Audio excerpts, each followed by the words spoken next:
नया नियम पवित्र बाइबल जॉन 20:17 भक्ति यीशु ने उससे कहा, मुझे मत रोको, क्योंकि मैं अभी तक अपने पिता के पास नहीं गया हूँ, लेकिन अपने भाइयों के पास जाओ और उनसे कहो कि मैं अपने पिता और अपने भगवान के पास जाऊं। यूहन्ना रात के 8:17 संपूर्ण बाइबल पर विचार टिप्पणी परावर्तन एल्बर्ट बार्न्स के नोट्स। मुझे मत छुओ।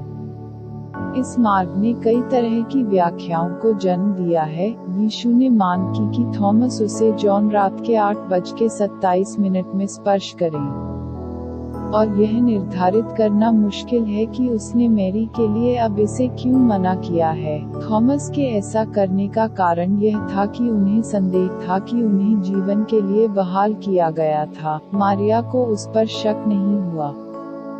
कारण है कि उसने उसे छूने के लिए मना किया था। अब मामले की परिस्थितियों में मांगी जानी चाहिए खुशी और कृतज्ञता से भरी मैरी अपने पैरों पर खुद को आगे बढ़ाने के लिए उसके साथ रहने के लिए तैयार थी, और उसे अपने प्रभु के रूप में उसे श्रद्धांजलि अर्पित करने वाली थी। यह संभवतः इस स्थान पर शब्द स्पर्श में शामिल है, और यीशु की भाषा का अर्थ निम्नलिखित हो सकता है, उस उद्देश्य के लिए अब मुझसे संपर्क मत करो, यहाँ देरी मत करो, अन्य अवसर अभी भी मुझे देखने की पेशकश की जाएगी, मैं अभी तक चढ़ा नहीं हूँ, अर्थात मैं तुरंत उठने वाला नहीं हूँ, लेकिन मैं अभी भी पृथ्वी पर अपने शिष्यों को अपनी उपस्थिति का आनंद लेने का मौका दूंगा। मत्ती 28:9 में ऐसा लगता है कि महिलाएं, जब वे यीशु से मिली तो उन्हें पैरों से पकड़कर उनकी पूजा की। इस तरह की पूजा संभवतः मैरी की पेशकश करने का इरादा था, और उस पल में यीशु ने मना किया और उसे तुरंत जाने का निर्देश दिया और अपने शिष्यों को चेतावनी दी कि वह फिर से जीवित हो गया है। मेरे भाइयों, यूहन्ना दोपहर के 3:15 देखें, मेरे पिता और आपके पिता।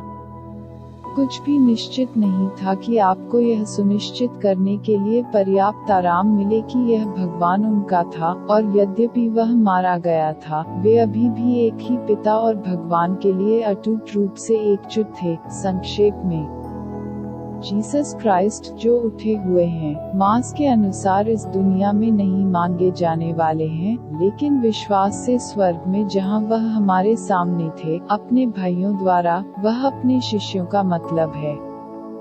क्योंकि अगले वचन में कहा गया है कि मैरी ने अपने शिष्यों को बताया, वही ईश्वर को पिता कहता है क्योंकि वह स्वाभाविक रूप से देवत्व में उसका पिता है, और वह कहता है उसका पिता, क्योंकि वह ईश्वर की संतानों को अपनाने के माध्यम से अनुग्रह से हमारा पिता है, अर्थात हमें अपनी स्वतंत्रता के द्वारा अग्रणी करता है, आपके बच्चे होने की कृपा।